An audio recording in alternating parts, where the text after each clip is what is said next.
السلام علیکم ورحمۃ اللہ وبرکاتہ۔ عبدالکریم آزاد مخاطب ہوں۔ آج کا ہمارا موضوع ہے امساک۔ امساک کے لغوی معنی روکنا، بند کرنا ہے۔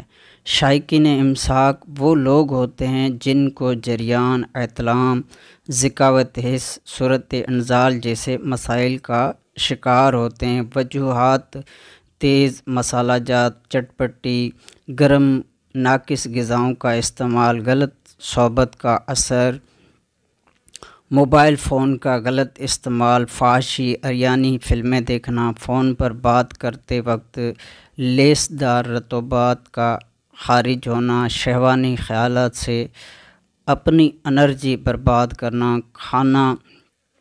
کھانے کے فوری بعد مباشرت کرنا، مشت زنی، اغلام بازی جیسی بد عادات سے اس طرح کے مسائل پیدا ہوتے ہیں جس کے سبب کئی گھرانوں میں جھگڑے شروع ہو کر نوبت طلاق تک جا پہنچتی ہے۔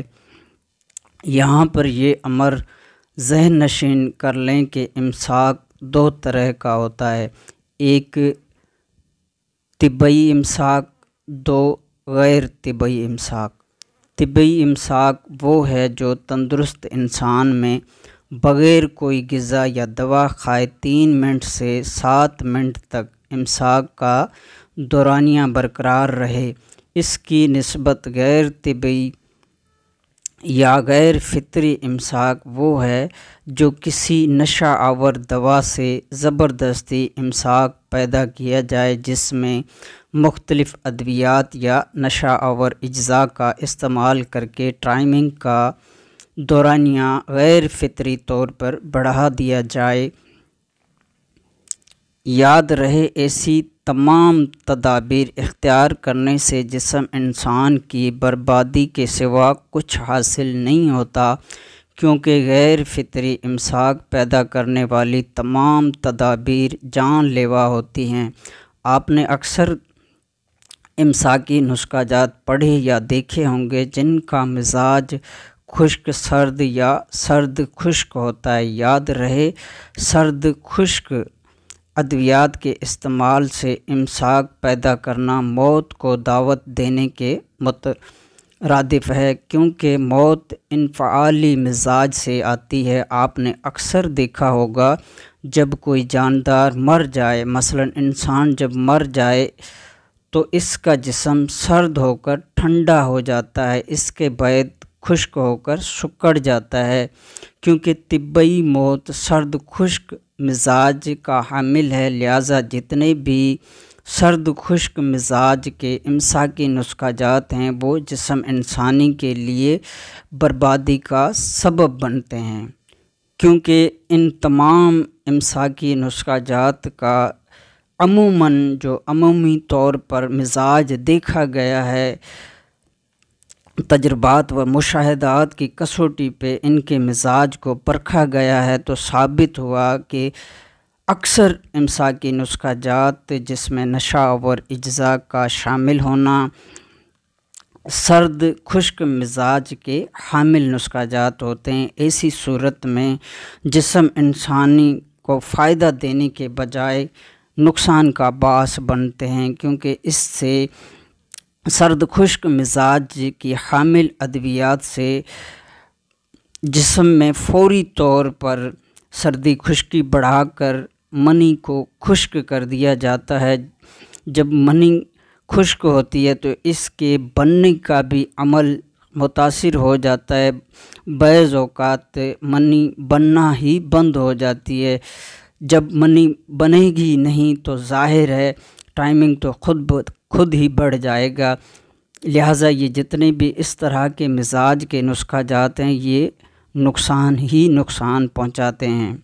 آج ہم آپ دوستوں کے نظر ایک ذاتی تجربہ پیش کرتے ہیں جو کہ انتہائی قابل بھروسہ اور بے ضرر دوائی جس کا کوئی سائیڈ ایفیکٹ نہیں، آسان طریقہ، امساک کے ساتھ ساتھ کئی فوائد سے مضمن ہے، اور اس کے صرف امساکی فوائد نہیں، دیگر کئی فوائد ہیں، استعمال کے بعد ہی پتہ چلے گا کہ اس کے کتنے مخفی فوائد تھے جو کہ اب ظاہر ہونا شروع ہوئے ہیں۔ صرف 2 ہی اجزاء ہیں، حسب ضرورت کالی مرچ لینی ہے، یعنی فلفل سیاہ جسے کالی مرچ بھی کہا جاتا ہے، حسب ضرورت لے کر، اور برگد یعنی کہ بوہڑ جسے برگد کا پیڑ بھی کہتے ہیں، درخت برگد بوہڑ کا درخت کہا جاتا ہے، اس کا دودھ نکال کر کالی مرچ کو اس دودھ میں بھگو دیں۔ کالی مرچ اتنی ہو کہ دودھ میں سے اچھی طرح تر ہو جائیں، یعنی کہ کالی مرچ اور دودھ کا تناسب اتنا ہو کہ مرچ دودھ میں اچھی طرح ڈوب جائیں، تھوڑا سا دودھ اوپر ہو۔ تو اس طرح شیر برگد یعنی کہ بوہڑ کا دودھ کالی مرچ میں ڈال کر اس کو کسی شیشے کے برتن میں یا کسی متبادل برتن میں ڈال کر اوپر کپڑے سے ڈھانپ دیں تاکہ گرد و غبار مٹی وغیرہ اس میں داخل نہ ہو۔ تو اس کو 2-4 روز 5 روز یا 1 ہفتہ تک اس کو رکھا رہنے دیں تاکہ یہ دودھ برگد یعنی کہ بوہڑ کا دودھ کالی مرچ میں جذب ہو کر بالکل ہی خشک ہو جائے۔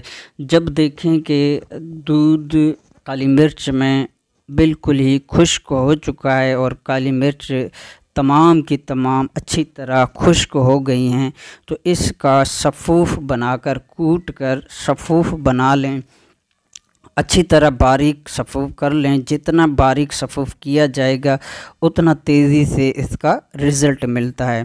تو صفوف بنا کر محفوظ رکھیں، آپ کی دوائی تیار ہے۔ اس دوائی کا مزاج خشک گرم ہے۔ یاد رہے کہ انسان یعنی کہ جو تندرست انسان ہوتا ہے، جوان انسان ہوتا ہے، اس کا طبعی فطری جو مزاج ہے وہ خشک گرم ہے۔ خشک گرم مزاج میں ہی قوتیں ہیں، خشک مزاج میں ہی تمام قوتیں مخفی ہیں، اور اسی میں ہی امساک کا راز ہے، اسی میں ہی قوت باہ کا راز ہے۔ تو یہ جو دوائی کالی مرچ اور بوہڑ کے دودھ کی شیر برگد کی جو دوائی تیار ہوگی، اس کا مزاج خشک گرم ہے۔ استعمال خوراک 1 رتی رات کو سوتے وقت دودھ سے استعمال کریں، چند ہی روز میں شاندار رزلٹ ملنا شروع ہو جائیں گے۔ اور اگر کوئی صفوف نہیں بنا سکتا یا اسے سہولت میسر نہیں ہے تو ایسی صورت میں صرف ثابت مرچ ہی اچھی طرح چبا کر 2 دانے یا 3 دانے اچھی طرح چبا کر اس کے بعد نگلے اوپر دودھ پی لیا جائے تو یہ بھی رزلٹ دیتی ہیں۔ اس طرح اس کا استعمال کیا جائے تو جسم انسانی میں ایک انرجی قوت برقی قوت پیدا ہو جاتی ہے، جس سے امساک، قوت باہ، قوت حازم یا دیگر جو بھی عوارض ہوتے ہیں یا بیماریاں ہوتی ہیں وہ بھی دھیرے دھیرے ختم ہونا شروع ہو جاتی ہے۔ تو یہ ہے اصل مزاج کی ادویات، جو کہ خشک گرم مزاج کی حامل ادویات ہوں تو وہ فطری امساک پیدا کرتی ہے۔ ان کا اس مزاج یعنی کہ خشک گرم مزاج کی حامل ادویات کا جسم انسانی پر کوئی مضر اثرات نہیں ہوتے، لہٰذا یہ وہ نسخہ تھا جو کہ آپ دوستوں کی نظر کیا۔ آپ کی دعاؤں کا طالب عبدالکریم آزاد۔